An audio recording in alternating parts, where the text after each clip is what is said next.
All right, good evening. Thank you all for coming. My name is Jesse Burke. I'm the Director of Government Affairs for the Naples Area Board of Realtors, and we're very excited to be able to put this on for you today. First of all, I would like to thank our distinguished panelists for joining us today. We really have two titans of the industry today with us, so I expect we're going to have a very exciting event. Additionally, I wanted to thank Drew Steele because he's not going to thank himself, but you all know Drew from 92.5 in the morning. So Drew Steele, actually right over here, is going to be our commentator, so thank you all for coming. Now, with that being said, I'd like everybody to check their cell phones because before we get too deep into this, you know we're going to do the pledge. So if you could remove your hats and take care of your cell phones, we're going to have Representative Bob Rummel lead us in the Pledge of Allegiance.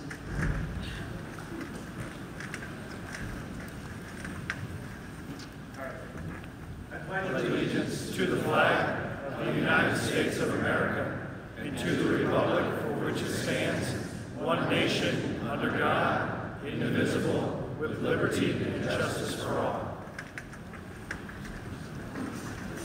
Thank you, Representative Rummel. And before we get any further, we also have one more very important thing to do, and that would be the invocation with Representative Byron Dodd.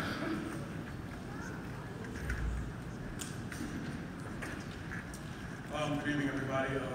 Please bow your heads. Father, we first want to thank you so much for this opportunity to come here and debate the many issues and have a thoughtful discussion, not only on the issues facing our water, but the solutions to help remedy them for all of our citizens. We also want to take an opportunity to pray for those in the panhandle of Florida who are looking at a hurricane coming towards their way. We pray, Lord, that you protect their homes, you protect their lives, and that they're able to recover from this storm as quickly as possible. And thank you so much. Amen. Separation of church and state. John Gray. And I'm glad you said that because we're going to get into house rules right now. And the first house rule is that civility is going to rule the night. So, if you plan on civility,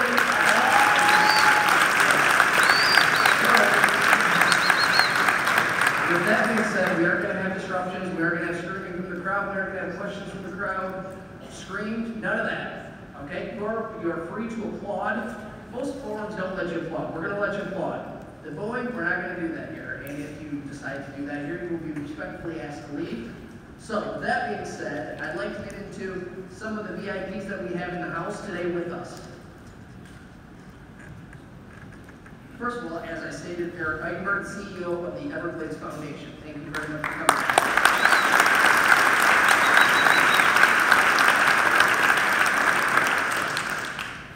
Gaston Cantes, VP of Corporate Relations for Florida Crystal.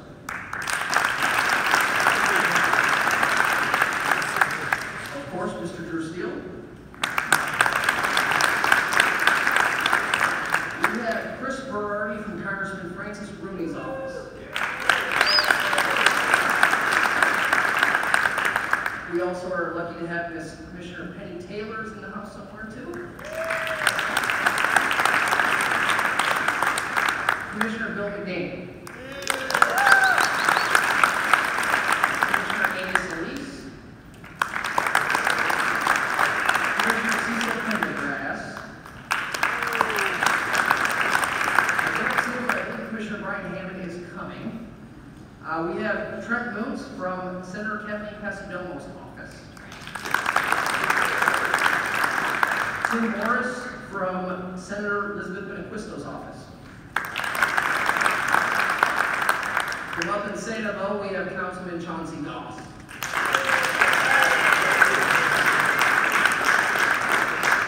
From Mighty District 5 in Bonita Springs, Councilman Mike Gibson. We also have Councilman Fred Forbes right next to him from Bonita Springs as well. And let's round off Bonita and introduce Mayor Peter Simmons. You'll notice his nice hat is bald. Next, we also have Phil Flood from the Army Corps of Engineers with us this evening. We have Reg Buxton from the Naples City Council. We have the Naples Area Board of Directors, who's right here in your front row. They're the ones who finance this lovely operation tonight, so let's give them a round of applause.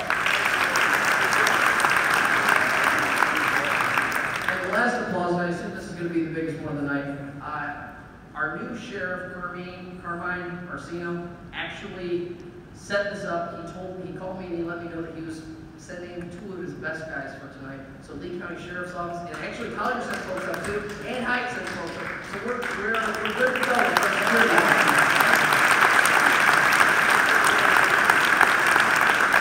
Once again, my name is Justin Curry. I'm looking forward to a great evening. The panel's going to open with 2-minute introductions. Okay? So, and I want to actually, Captains for Clean Water, I don't know you personally, but I see the beards and the hats, so welcome.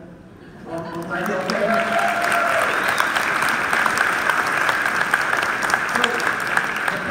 Open with 2-minute introductions. After the 2-minute introductions, we're going to get right into questions. They're going to get 3 minutes per question. They're going to get 1-minute rebuttals if necessary. And the event we're approximating is going to be 1 hour. Now, here's one thing you're going to notice. We have 3 chairs here, and the deputy director of DEP was going to be here today, but as you know, we currently have 35 counties in a state of emergency. So they were actually called to a response type scenario, so they were unable to be with us tonight. So unfortunately, they will not be here, but I think that's going to be great because that's going to give us a little bit more time to get in-depth answers from both sides. Like I said, we have types from the industry, and I think it's going to be a great night tonight. So without further ado, and with all of the formalities out of the way, ladies and gentlemen, a man who needs no introduction at all, our very own Drew Steele.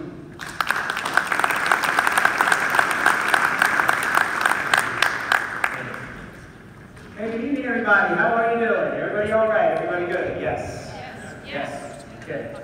I know he said there were some things that we wanted to discuss, but it doesn't mean you have to be quiet. We know that you're out here. It's okay to say hi. And, glad you are here today. Obviously, a lot of people, a lot of friends that I see. It's good to see lots of folks that I have met recently that I consider friends, and certainly an issue that I think we all understand how serious it is and how we'd like to see things move forward. And certainly, judging by what I hear each and every day, and let me just say this one more time, what I hear each and every day from people who are listening to my show, I can guarantee you that this issue has not gone away. That people still care about this issue. They're going to care about it now, they're going to care about it weeks from now, they're going to care about it months from now, and they should. Quite frankly, we all should. And so hopefully we'll have an opportunity tonight to get some answers, maybe there's some of your questions that you've asked certainly, and be able to have a dialogue in the future, be able to discuss what we heard tonight, and certainly we appreciate that tonight. So your panelists, in case you didn't know, one is with us right here to my far left, is Eric Eichenberg. Please welcome him, the Chief Executive Officer of the Everglades Foundation.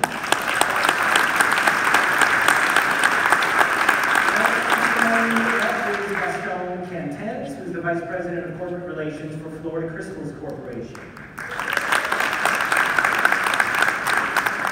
So what I'll do right now is, Gaston, I will start with you because you're to my immediate left. You have 2 minutes for an introduction, and your time begins right now. Well, thank you, Drew. Thank you to the Realtors Association for putting this forum together, and Representative Donald and Ron Wall, the elected officials, for gathering us here today. These types of conversations are important to have, and I'm grateful to have the opportunity to have this conversation with everyone here tonight, and with my old friend, Eric Eichenberg. We all know that there are challenges facing Florida, environmental challenges. We recognize them. We've been in the midst of some of these challenges for 30 years now as the agriculture industry south of Lake Okeechobee. What I'd like to do is, I know that you probably have read and seen a lot, especially on social media these days, about who we are at Florida Crystals. I'd like to share a little bit more facts about who we really are. When I was growing up, I used to listen to Paul Harvey all the time, kind of the rest of the story, if you will. Many of you, most of you I'm sure know that the agricultural area where we operate is south of Lake Okeechobee. It's the EAA, the Everglades Agricultural Area, comprised of roughly 450,000 acres of farmland. We have 4 sugar mills, 2 refineries. We have 1 rice mill and various vegetable packing and distribution facilities. Florida Crystals ourselves, we have a renewable energy facility as well where we use the biomass from our crops. But when we're discussing the EAA, everyone talks about sugar and sugarcane. There's a lot more happening in the EAA than sugar and sugarcane. About 1/4 of the EAA is planted in something else, whether it's rice or vegetables. I'll give you just a quick synopsis. This past year, we're just finishing harvesting 30,000 acres of rice at our mill. We produced enough sweet corn for 16.5 million people to be served sweet corn for 1 year. 1 billion salads come out of the agricultural area, 250 million servings of cabbage, 350 million servings of green beans.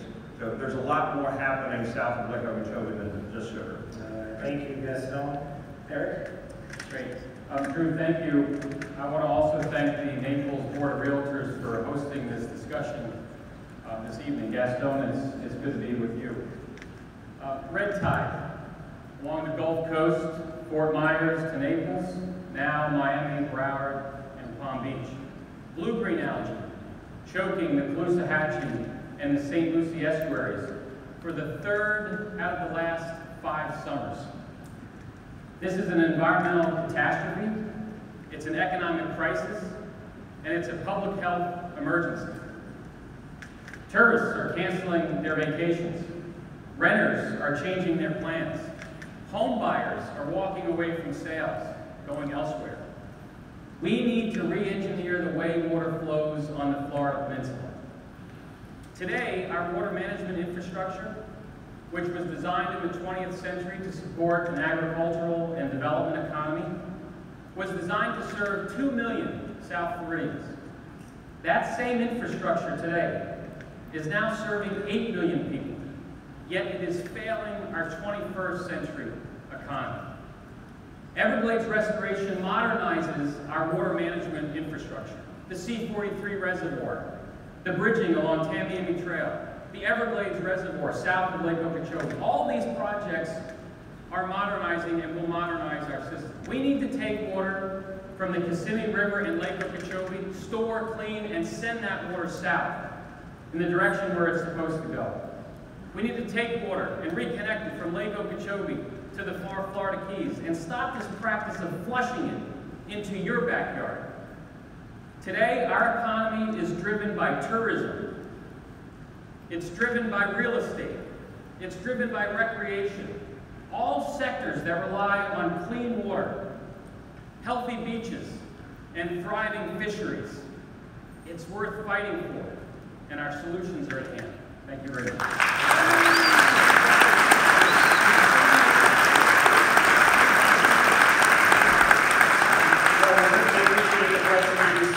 So let's get right to it, and Gaston, I'll start with you. Please explain how the Lake Okeechobee water flow system works, and why was this system created?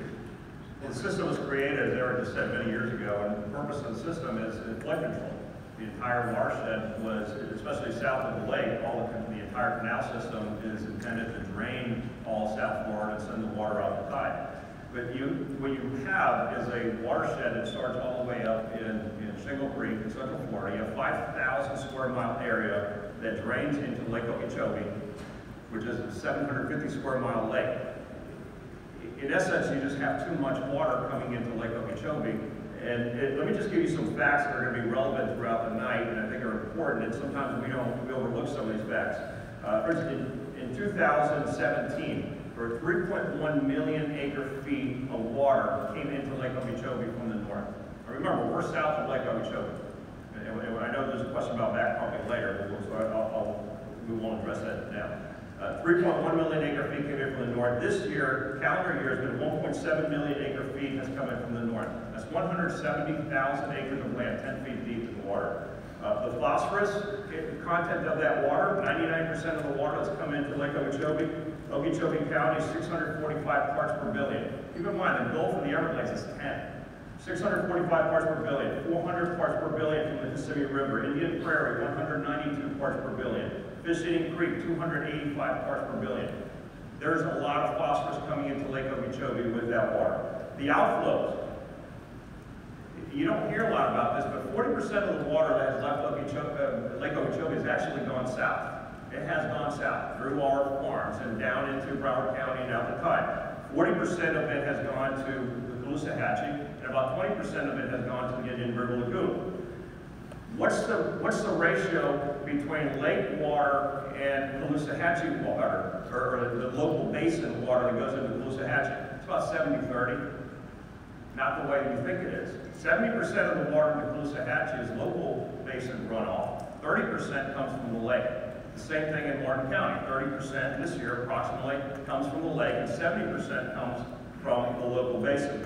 What's the phosphorus content in these waters? Well, the water coming to the Caloosahatchee from Lake Okeechobee, the 5-year average, let's talk about the 5-year average, not just this 1 year, because it gives you a better picture. The local basin has been about 62% of the water, but 70% of the phosphorus. 165 parts per billion is the phosphorus content concentration in the water, local basin flowing into the Caloosahatchee. Now, all of these factors obviously are contributing to what's happening in the Caloosahatchee. But sometimes we don't hear the rest of the story, which is there are a lot of factors that are contributing. It is not just the Lake Okeechobee water. Lake Okeechobee water is actually cleaner than some of the local basin runoff that we're seeing in the Caloosahatchee. All right, Gaston, let me stop you right there for time. And Eric, for you, please explain how the Lake Okeechobee water flow system works and why was the system created? Well, I think all of you in the room know how the system works because you've been living it. You live it every day. You have been the recipient of these harmful discharges from Lake Okeechobee, which has wreaked havoc not only on the environment here, but also on the local economy. As Gaston pointed out too, it works the way it does today because that's the way it was designed. It was designed that way. Historically, water would flow south of modern-day Orlando through the Kissimmee to Lake Okeechobee. It would naturally flow over that southern boundary into the River of Grass, and ultimately that water would go down to the Florida Keys. Last century, we began the process of damming and draining and allowing for development. We're 21 million strong today. Go back to 1950, we had less population in this state than the state of Arkansas. So the system that we have today, that when Lake Okeechobee, when the water levels rise, and that water is polluted, and we're going to talk about the reasons why it's polluted and the ramifications of that pollution, but when the lake rises, the only option today, under the current system, during the constraints of the current system, is to open the gates and blast out billions of gallons of polluted water. The good news is, the plan that's been in place, the plan that we're operating off of, rectifies that. It takes that water from Lake Okeechobee and stores it and sends it south. Because ironically, you don't want the water here in Southwest Florida. But our fellow Floridians down in the Keys, down in Monroe County, they're desperate for this water. They're desperate for that fresh water. We need to make sure these projects are built so that water from Lake Okeechobee can flow south. So I encourage you.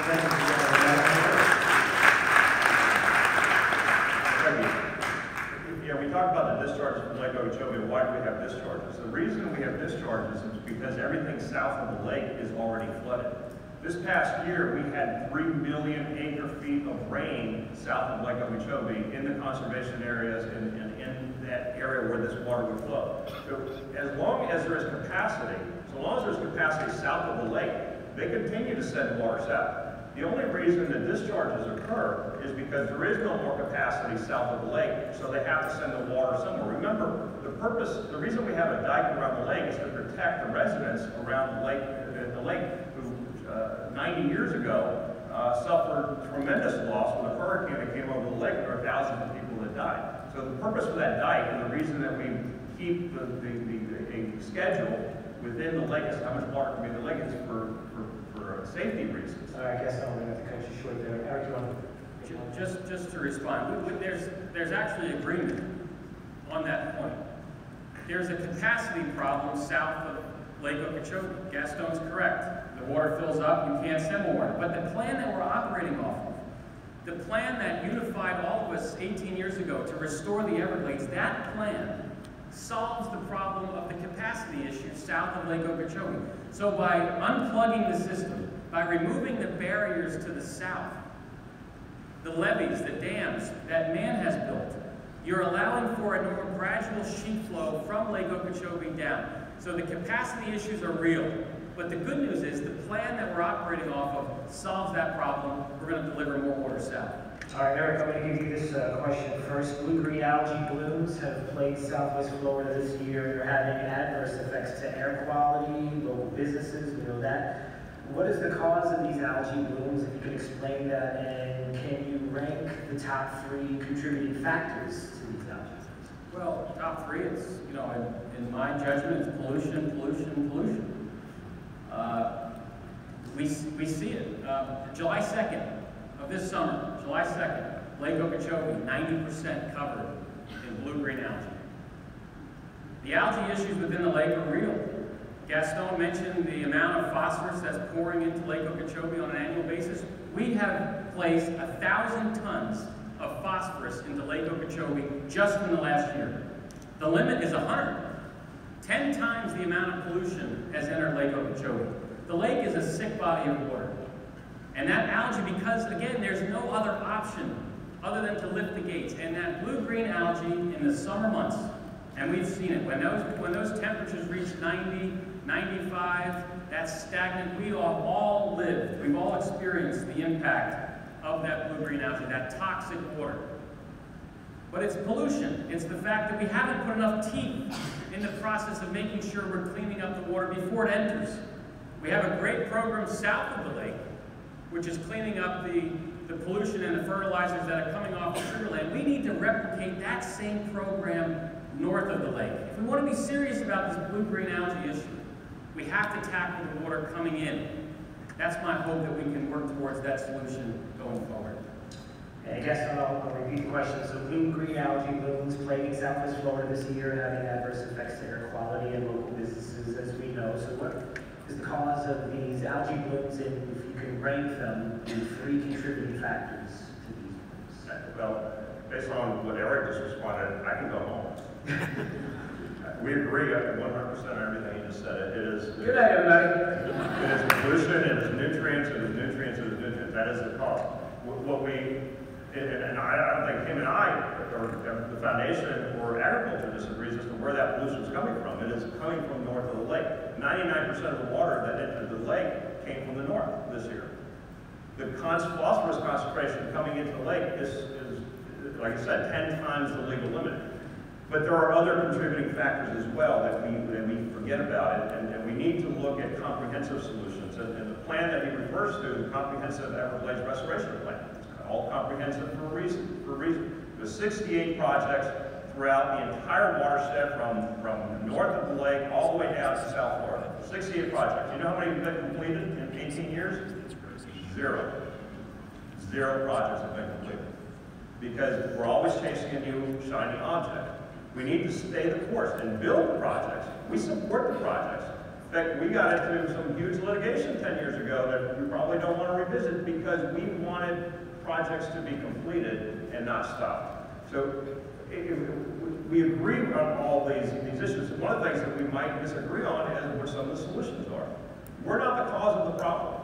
And even when Eric stated now, the pollution is coming from the north of the lake. It's not our water that's going into Lake Okeechobee. We are not polluting Lake Okeechobee. The system that has been put in place south of the lake with the stormwater treatment areas, we have given up 100,000 acres of land south of Lake Okeechobee to build stormwater treatment areas, and other environmental projects have been built south of the lake. They are working. Those projects are working. Everything that was supposed to happen south of the lake has taken place.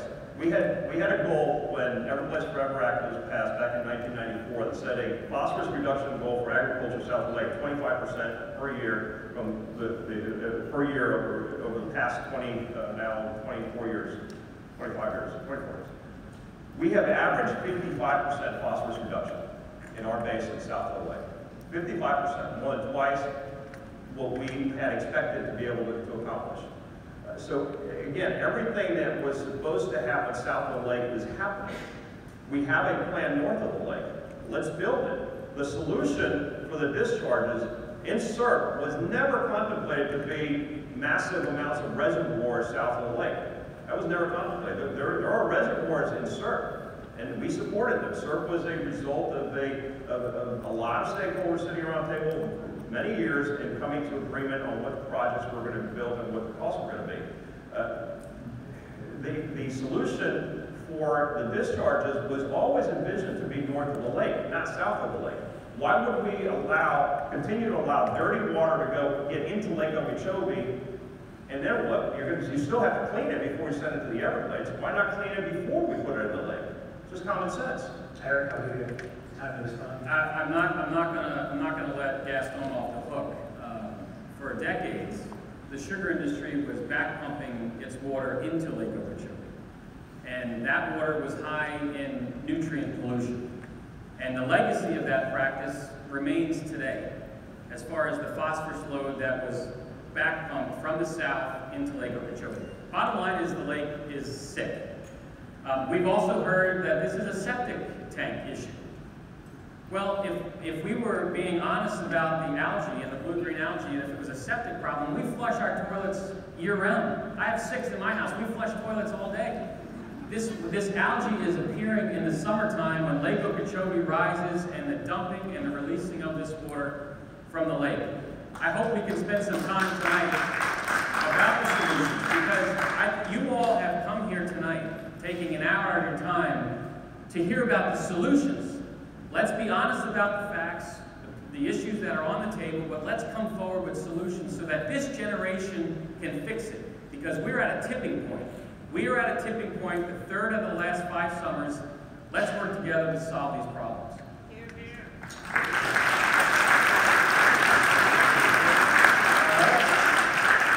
Next question, I still want to hear a little bit more about LACO and explaining why, and this will be for you guys from the start, explaining why water is released from Lake Okeechobee. Do these water releases contribute to algae blooms and other environmental issues here in South? But let me just first address back pumping. I know we were going to deal with it later, I think, in a later question, but they talk about back pumping from south of the lake that I've heard for decades. Let me give you the facts. The rest of the story, if you will. In the 1970s, 16% of the water that entered Lake Okeechobee on average in the 1970s came from the south. So 84% was coming in from the north. In the 1980s, that was reduced to 9% from the south. 91% was coming in from the north. In the 1990s, 4% was coming in from the south. 96% was coming in from the north. In the 2010s, we're at 1% coming in from the south, and it's mostly for flood protection for the cities when they have rain events. 99% is coming in from the north. So sure, there was back pumping in the 1970s. Let me put it in perspective. The amount of phosphorus that has gone into Lake Okeechobee since 1974, when they started measuring phosphorus concentration, is the equivalent of about 3 years worth of phosphorus coming into the lake from the north over the 44-year period. The cumulative amount of phosphorus that came in from the south. So, back pumping, everyone wants to talk about back pumping as some sort of horrible problem that existed, and sure, it's been eliminated because now all of our water goes south. We don't send our water into Lake Okeechobee. That was a result of all these projects that have been built over the years. Now, why does water get discharged?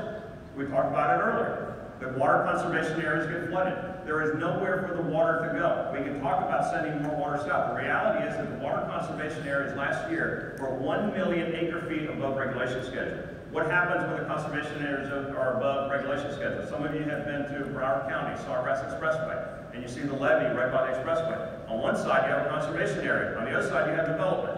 What happens if that water goes up on one side of the levee? It's going to go up on the other side, and it floods.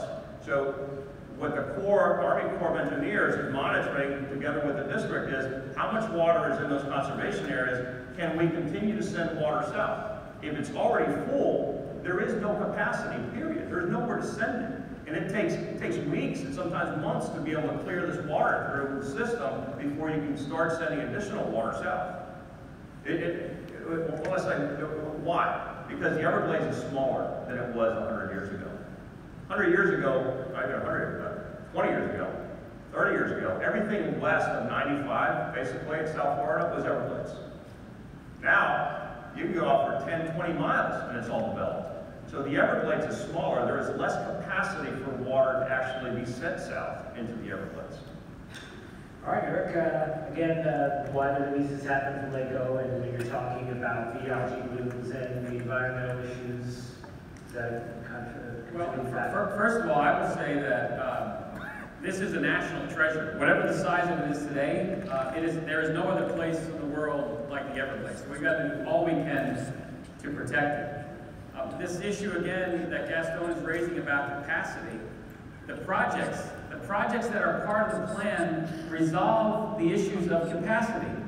There's a project called the Central Everglades Plan that's going to remove barriers in the water conservation areas in Broward County and in western Dade County. As we're here tonight, they are bridging Tamiami Trail, US 41, 12-foot bridges to deliver more water into Everglades National Park. And the park wants the water. The Park Service has spent $500 million to prepare for additional water into Everglades National Park. So this idea or this argument that we have no place to put the water, we had an alga bloom in the Florida Keys, 50,000 acres of dead seagrass in late 2015 that went into 2016 because we're not getting fresh water through the system and down to Florida Bay. The Goldilocks approach here is getting it right. And these massive infrastructure projects that the state of Florida and the Congress are authorizing to build, they're all intended to rectify the way we currently manage water. An antiquated system that was developed in the mid-20th century that's not keeping up with our times. And you all in this room are experiencing it. You're living it each and every day. The way we manage water is not working. If we had this meeting down in Islamorada or in the Keys, it would be just as full. Because those Floridians, our fellow Floridians, are desperate for the water. This water has to go south. Yes,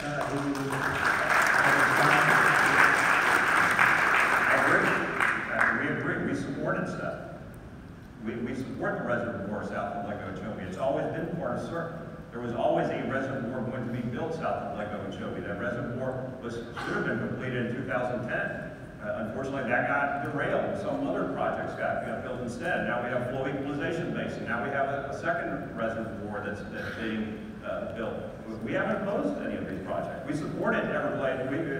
We supported Everglades restoration from day one, whether it's CERC, Comprehensive Everglades Restoration Plan back in 2000, even before that, Everglades Forever Act in 1994. We supported SEP. We actually sent a letters of support with SEP. We haven't opposed any of these projects. We agree that there are ways to try to move more water south. But ultimately, you have 3 million acre-feet of water that don't fit anywhere south of Lake Okeechobee. There's just nowhere to send it. There is no more, you do not have 3 million acre-feet of capacity south of Lake Okeechobee. You would need 300,000 acres, 10 feet deep, to build a reservoir big enough to accommodate 3 million acre-feet of water. Sure, go ahead. The reservoir that was contemplated originally, when the comprehensive plan was passed by Congress and signed by the President, it called for 60,000 acres south of the lake, 360,000 acre-feet of storage. The reservoir that Gaston referenced tonight, which the United States Senate, by a vote of 96-3 this afternoon, moved that reservoir project forward. That's now going to be built on 10,000 acres. 10,000 acres that the state of Florida already owns, land that we own. So Gaston and the sugar industry, they're directly in a location where this water needs to go. So these reservoir debates that we've had over the years, he mentioned the reservoir that was in 2010. There was a reservoir that was contemplated during the Jeb Bush administration. The land that was utilized for that is now what's called a stormwater treatment area. It's being utilized to make sure that we're not sending polluted water into the Everglades, to remove the phosphorus and the nitrogen. So this effort of building a reservoir, we've been back and forth on this continuously. But again, it wasn't until the 2016 crisis when the Senate President, Joe Negron from Martin County, said we need to do the reservoir. And the original plan was 60,000 acres. It was 60,000 acres. And I wish we would have had better common ground during that Tallahassee debate, because the compromise that came out of it from the legislature was 10,000 acres. So if we want to see more capacity, you need a bigger reservoir. We don't have that luxury. We need to get this reservoir authorized, which is going to happen this week, and it needs to be constructed as soon as possible. The next governor of Florida has a great opportunity. This reservoir needs to be built hopefully next quarter. All right, Eric, I want to start with this question with you because I've heard many people say it on my program. I'm sure there are probably some people that are sitting here right now that may be thinking about this when we're talking about the EAA, because there are people that flat out blame sugar. It's their fault, they're getting the blame. You tell us, are they to blame? Why or why not? To blame The blame. It's on sugar industry. Because the blame goes to sugar. People say it's sugar. No, it's their business. It's a business. They're in a location to operate a business. And they have a variety of benefits to operate that business. I'm no expert of the sugar industry. Gaston can correct me where I'm wrong, but they receive a tremendous amount of benefit based on the location where they are.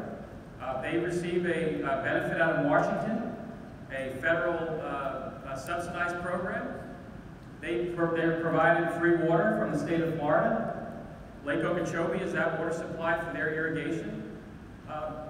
And you know, when we just spent a few minutes talking about the pollution entering Lake Okeechobee, there have been efforts in the past to strengthen the laws to clean up the water that's entering the lake. We've been trying to clean up the water since Bob Martinez 30 years ago. The first legislation passed in 1987. And what's happening though, and this is no acrimony to Gaston and his colleagues in the sugar industry, but the influence that they have in Tallahassee, it limits our ability to put teeth in these statutes to truly clean the water entering Lake Okeechobee. And on the reverse of that, we had a January 1st, 2015 deadline of meeting a total maximum daily load into Lake Okeechobee. That legislation moved the deadline. There is no deadline now, and we had 1,000 tons entering last year. So it's my hope that 4 weeks from tonight, when the dust settles on this election and we have a new governor, and we seat a new legislature, that we can find common ground during the legislative session to work together to truly put policies in place that clean the water south, going into Lake Okeechobee, and let's end this practice of constant pollution entering Lake Okeechobee.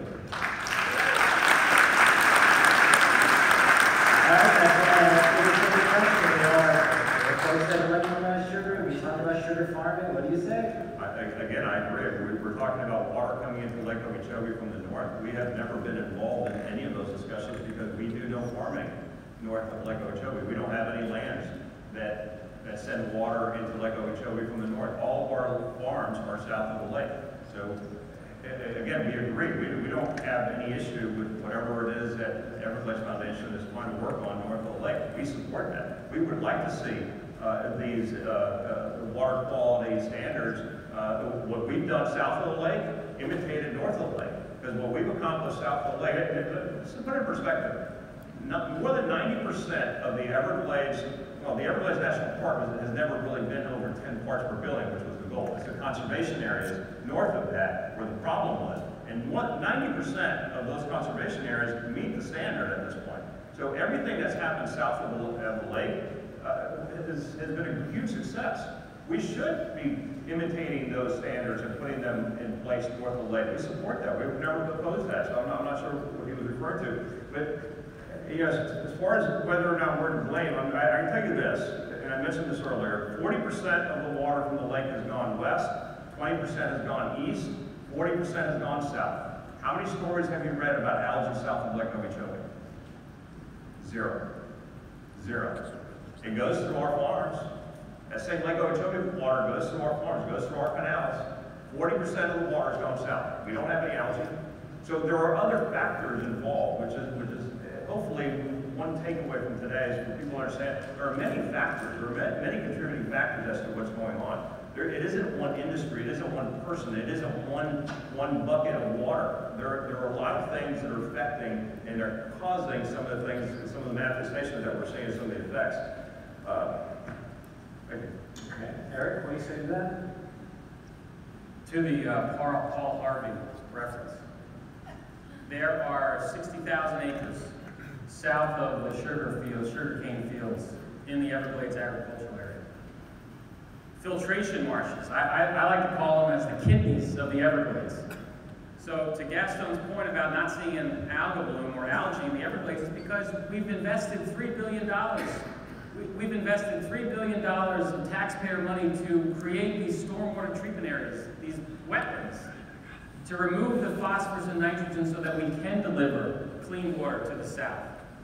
What I heard tonight, and I'm going to hold them to it because I look forward to working with them on it, is that when we return to Tallahassee, Representative Rommel and Representative Donald, when we return to Tallahassee, to file legislation that replicates the system that's in place south of the lake. It's enforceable. They have to operate under permits. They have to ensure that the water that they're sending to the stormwater treatment areas meets that standard. We need that same standard north of the lake so we can do it. And what I'm hoping for, and I've watched it over the years, I'm hopeful to tap into the influence that Gaston has in Tallahassee. He's got a cadre of lobbyists, and the influence that they have, that we can truly see progress north of the lake. Let's do it once and for all. Gaston? I think what I heard you say is that Eric Eichenberg and the Everglades Foundation is advocating that the sugar industry has done such a good job south of the lake that we're going to copy what's happened south of the lake and duplicate it north of the lake.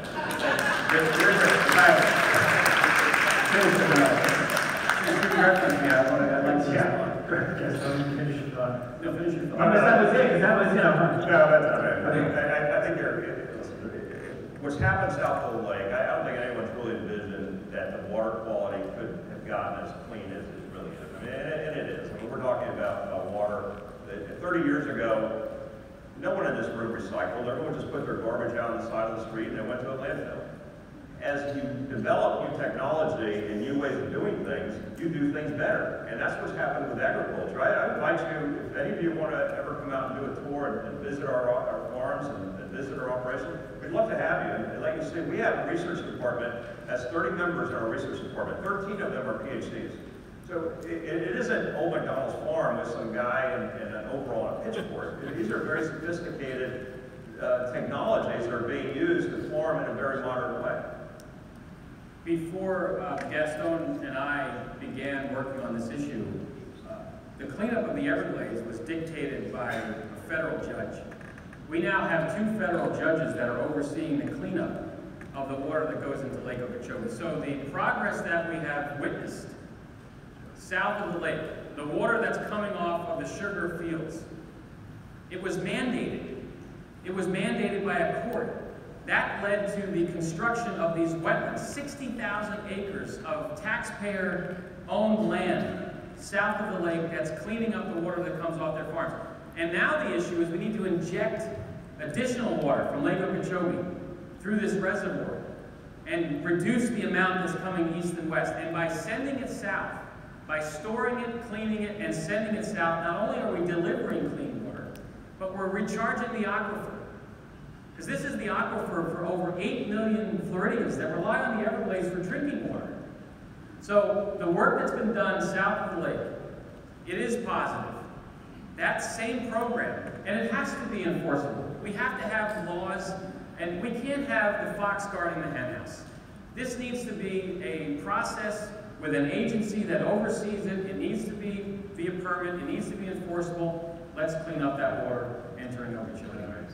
I want to bounce back quickly to some issues when it comes specifically to projects that are happening. One question, the biggest project currently underway is the rehabilitation of the Herbert Hoover Dike. Why is this project so essential? Gaston, I'll start with you. And what other projects do you feel are essential right now to fixing the water crisis? The dike around Lake Okeechobee, you need to understand that the lake today is approximately 2/3 the size of what it was 100 years ago, or less than that. I think when the dike was built 60, 70 years ago. The dike was actually built on the inside of the lake, so the lake is smaller. The dike was built as a result of the 1928 hurricane where thousands of people died. It was built for safety reasons, to So after Katrina, 14 years ago now, the Army Corps went around, did an assessment of all the levees and dikes around the country, and they determined that the Herbert Hoover Dike needed repairs. As a result of that, they actually lowered the Lake Okeechobee schedule. So there's less, not only is the lake smaller than it was 70 years ago, it's also shallower than it was just 10 years ago. And put it into perspective, that new schedule means that 500,000 acre-feet approximately had to be discharged from the lake that would not have had to have been discharged 10 years ago. That's about half the discharges to the estuaries, more or less, this year. So, we're seeing these problems over these last few years. It is a result of a lot of things. It is a result of, we're going through a very wet cycle in Florida, which happens. Sometimes we have droughts, sometimes we have very wet cycles. But it's also a result of the lake being kept a lot lower than it was. For safety reasons for the residents around the lake. So that is a key project that the federal government has been working on. It's taken them longer to rehabilitate it than it did to actually build it originally. The state government has now put some money into that project to accelerate it. But I go back to my earlier point. We've been waiting for 18 years. Comprehensive Legislative Restoration Plan. I was in the legislature when CERT passed in 2000. I voted for CERT. 18 years later, we don't have a single project that's been finished in CERT. So, we keep chasing new projects and new ideas and new concepts. That's great, but let's finish what we started. It's 68 projects that are still waiting to be built throughout the entire watershed. Why can't we just finish what we started?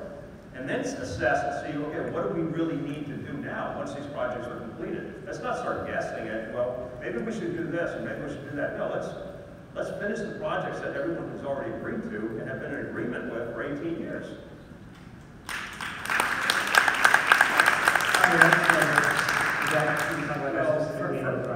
Sure. First of all, hardening of the Herbert Hoover Dike is not Everglades restoration. That is a totally separate issue. Finishing what we've started, to me, that's a recipe for more delay. The plan that was passed 18 years ago envisioned multiple projects happening over the course of time. For the last 18 years, the projects that Gaston has referenced, they're all on the peripheral. They're on the coast. Are they important projects? Yes, but we're finally getting to the heart of the matter. We're finally moving towards projects that are going to reconnect Lake Okeechobee down to the Florida Keys. This reservoir, you're going to harden the dike. There are some that want to stack 2, 3, 4 feet of water on Lake Okeechobee. You need an outlet for Lake Okeechobee. The only outlet at the moment for the lake is your backyard. And that's going to continue to happen. So by having a reservoir south of the lake, you provide a new outlet to send that water. And by doing so, you're replenishing the water flow to the south. These projects all work in conjunction. It's like, I tell my kids, it's like putting a puzzle together. You're spending all this time trying to get a reservoir authorized. That's going to go in conjunction with the bridges along Tamiami Trail, which the next 2.6 miles are almost finished.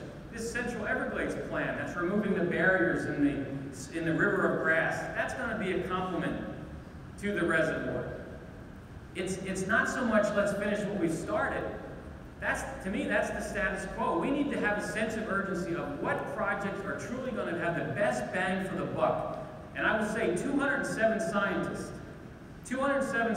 said, we need southern storage, and we need it now. And we're getting close to making sure that's a reality.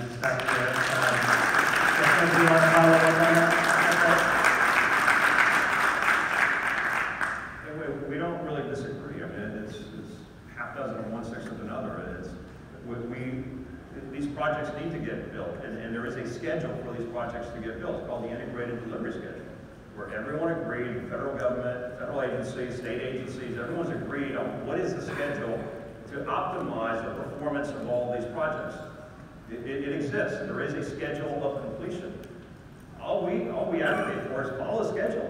Build the projects as everyone has agreed for them to be built. Let's not start moving projects around, because if you start moving projects around, now you're not optimizing. It's like building your bathroom of your new house before you build a wall. Why would you do that?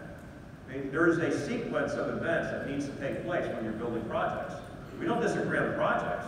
We support the construction of all these projects, absolutely.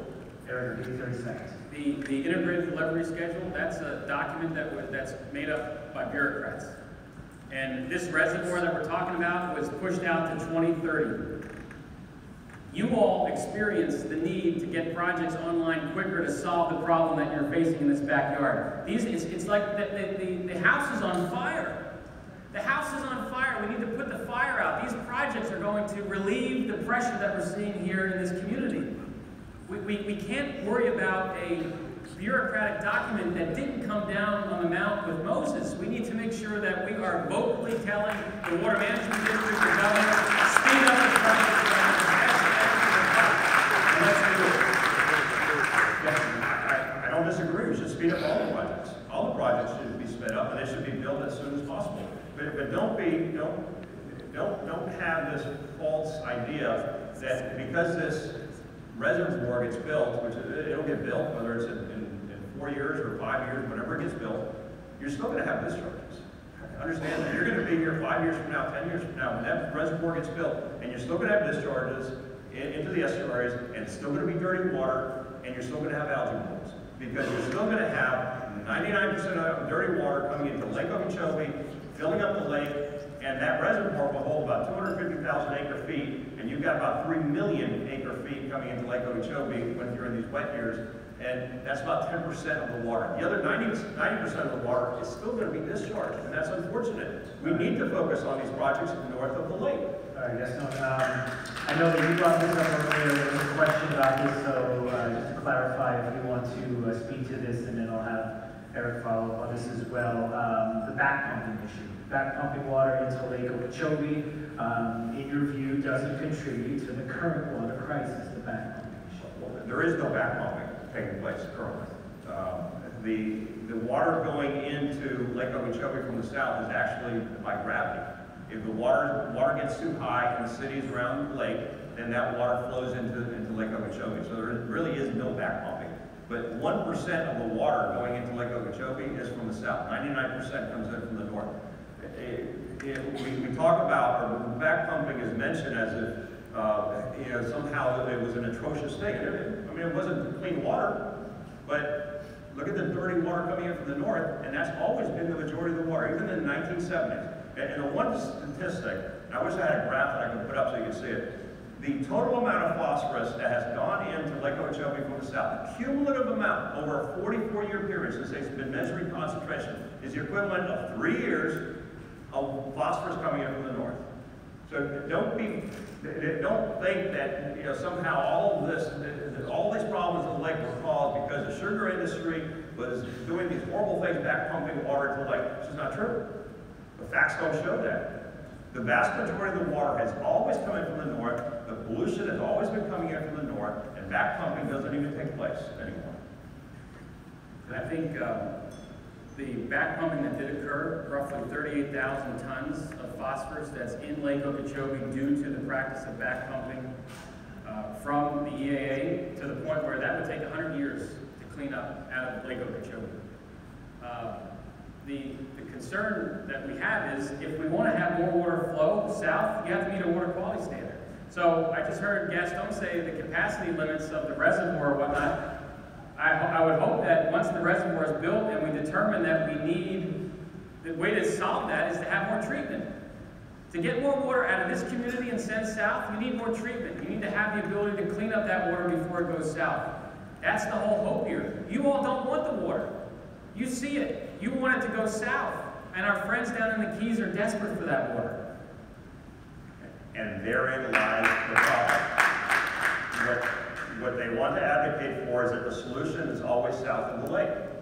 And if the solution is always south of the lake, then you can just never have enough farmland.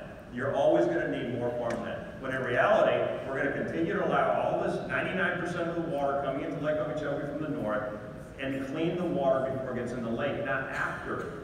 Why do we want to continue to put dirty water in the lake and kill the lake? Well, we could clean it before it gets in the lake, not afterwards. It makes no sense.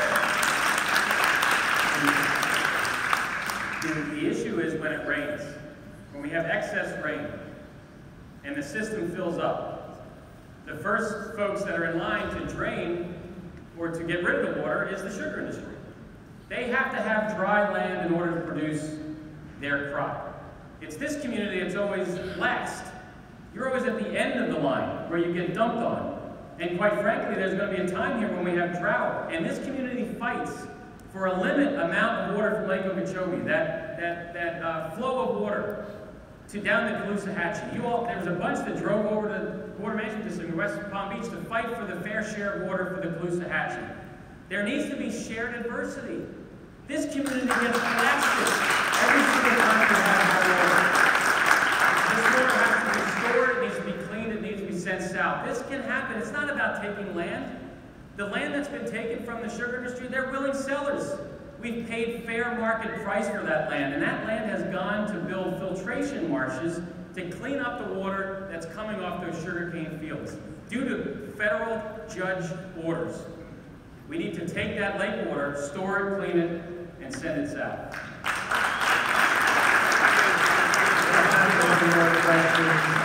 One in particular goes to the issue of the fish kills that we have here in Southwest Florida that we see associated with red tide. Major concern here. What are the causes, and I'll go to you first, Eric. What are the causes of red tide? What is contributing to the growth of the tide this year? The contributing factors, maybe rank a few, 2 or 3, that you believe factors to the current red tide emergency. And also with that, the blue-green algae blooms and the red tide, they're not new to Florida. So what work has already been done to address those issues? Let's start first with specific issues of the fish kills and the major concern with the causes of red tide. Well, I think there are scientists and researchers that are trying to determine what is the spark that creates or lights red tide. Over a year ago, red tide was documented in the Keys off 10,000 islands, and red tide gradually moved its way to Naples, to Fort Myers, and we really saw the growth of the red tide, the expanse of the red tide in conjunction with the discharges from Lake Okeechobee around the June 1st, around the start of the rainy season. And when the Army Corps of Engineers lifts the gate on the Caloosahatchee and all that polluted water goes down the estuary and meets the water in the Gulf of Mexico, there are researchers, there are scientists who have referenced the fact that that is fuel to the fire. That blue-green algae is fueling the growth and the expanse of red tide. Red tide's been around for centuries. Folks say it's naturally occurring. It's not man-made. Our man-made issue is the pollution that's in Lake Okeechobee. The blue-green algae is man-made. It's our fault. And when we dump it and blast it west, and it meets the Gulf of Mexico, the water in the Gulf of Mexico, that's when we see the growth. And that's where we see the inshore, the bait fish that die, the large recreational fish that die. Before I came into this room tonight, the local news is talking about Moorings Bay in Naples, where thousands upon thousands of fish are floating in a marina off Moorings Bay. Why is this happening? Research is hopefully going to figure out what sparks red tide, but we have to take responsibility to solve the problem, the issues that we can deal with. And it's the amount of pollution that's going down the Caloosahatchee. We can clean that up. We can clean it up due to all this acreage south of the sugarcane fields. Once we store the water, you've heard me say it multiple times now, once we store it and we clean it and we deliver it through a revised, re-engineered Everglades, and it goes ultimately down to the Florida Keys. I guess if you want to speak to blue-green algae, red tide issues, your thoughts? Sure. I think there's probably not enough information, not enough research has been done on red tide. Everyone keeps saying it's naturally occurring. Scientists say that, but there's quotes in the paper about Spanish explorers having seen some sort of fish kill back in the 500 years ago. So certainly red tide is something that has been happening for a long time. Whether or not there's any interaction or any effect with the interaction from the discharges with red tide or not, scientists, Marine is one of the leading science groups doing some research on this. I also heard today, you don't want to hear this, but that because the blue-green algae, the discharge of the fresh water and the red tide is salt water, the discharges may actually kill the red tide. Probably not something you all want to hear here. But there's all kinds of theories out there, and I'm sure with additional research we'll get to the bottom of some of these. But clearly, the bottom line is educate yourselves on some of these issues. Don't take my word for it. Don't take Eric's word for it. Don't take social media's word for it. Get the facts. Find out what's really going on. Where is all that water coming into the lake going to go? Where's it going to go? It's going to get discharged, whether or not you have a reservoir. And you're still going to have the same problem. So take a look at the local basin as well. I briefly mentioned it earlier. What's happening here locally? You probably don't realize that one of your sewage treatment plants actually pumps their effluent right into the Caloosahatchee River. I mean, those are the types of things that need to be looked at. We need to look at comprehensive solutions for all of these problems. There isn't a single silver bullet solution for any of these problems. There are comprehensive problems that have many contributing factors, and they're going to have many solutions to deal with over the years. All right, and ladies and gentlemen, the moment you've been waiting for, the pièce de résistance, you ready? Specific solutions. We're going to solve the problem right now. Specific solutions. Gaston, I'm going to start with you. Specific solutions on how to solve this crisis. Your thoughts. And we've talked about it for most of the time period. You have too much dirty water coming into Lake Okeechobee. That is the problem that you are confronted with. You have discharges into the Caloosahatchee because Lake Okeechobee gets too much dirty water and it has nowhere to go. And it comes in too fast because it's a 5,000 square mile basin that drains into the lake. And there is no filtration, there is no treatment, there is no storage taking place north of the lake. Until you fix that, you're always going to have that problem. That should be the #1 priority, is how do we keep this dirty water from getting into the lake? It's common sense. Why do we want dirty water in the lake to begin with? Why aren't we more focused on cleaning this water, treating it, storing it north of the lake, so that over time, and it may take 30, 40, 50, 100 years, I don't know how long it's going to take to clean the lake out. It's going to take a long time. But over time, you're starting to put clean water into the lake, not more dirty water.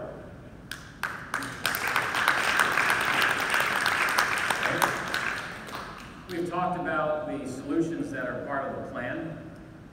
I will say that there's been an effort to distract from that plan.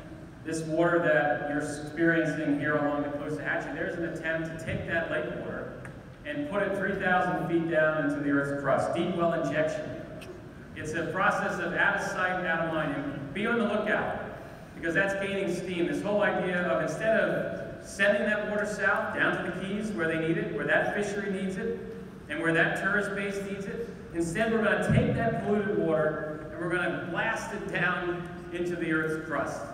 It's a crazy idea. The solution's before us. We have a plan. We have a plan that we've been operating off of. The funding for that plan has been anemic.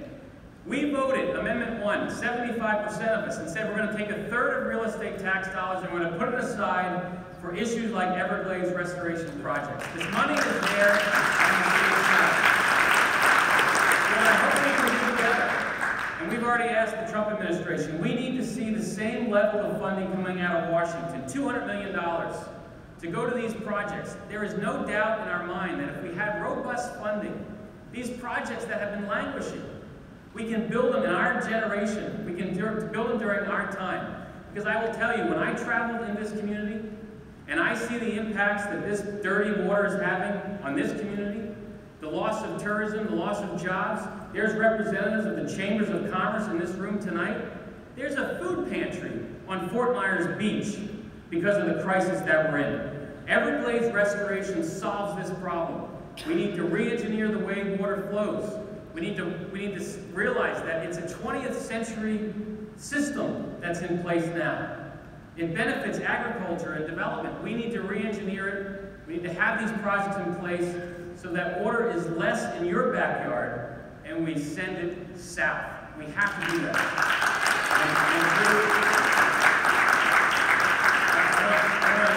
I want to leave on this positive note. This is not just Florida when we talk about algae in our waterways. The Great Lakes suffer from algal blooms, the Chesapeake Bay, New York, water bodies around the world. The Everglades Foundation has put up $10 million to incentivize the private sector to come up with new technologies. And we have 9 teams that competed for 4 months in Toronto during the snowmelt. And all that phosphorus that was coming into this marsh an hour north was going through these amazing technologies. The whole point is to have 10 parts per billion to remove the phosphorus from the water. Later this month, we will announce the final 4. Drew, 1 second. We're going to announce the final 4. And these teams are going to come to Florida to compete. Because if we can solve this problem here, it is a global breakthrough. I hope Gaston and Florida Crystals would join us in this effort because we're going to change the world with the Barley Water Prize.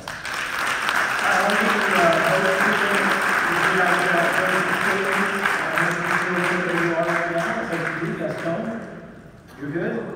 I'd just like to mention one thing. As you mentioned the deep injection wells that we had talked about.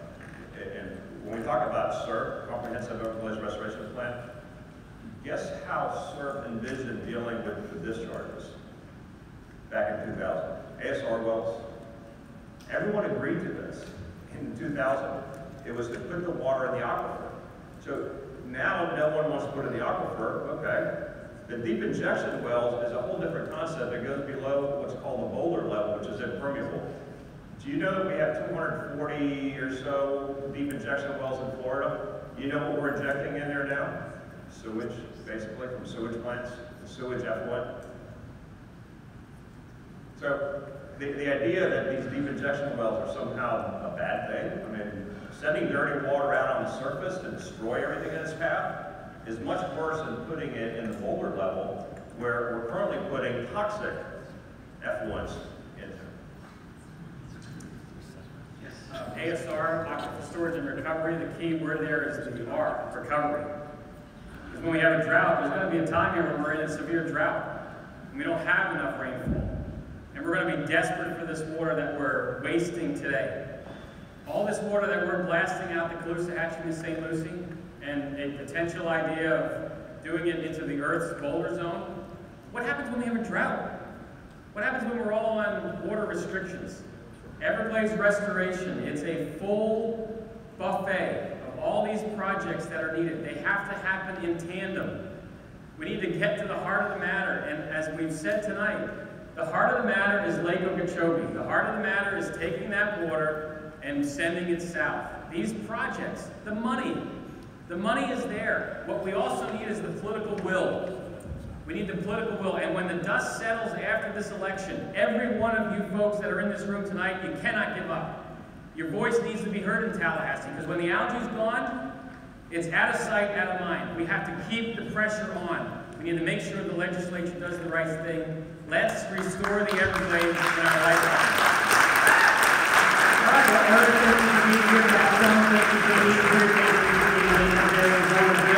Thank you to everybody who came tonight. We so appreciate it. Hope you learned a lot tonight, and have a great night. Drive safe. See you soon. Thank you. Well, I guess he wants it all to go south.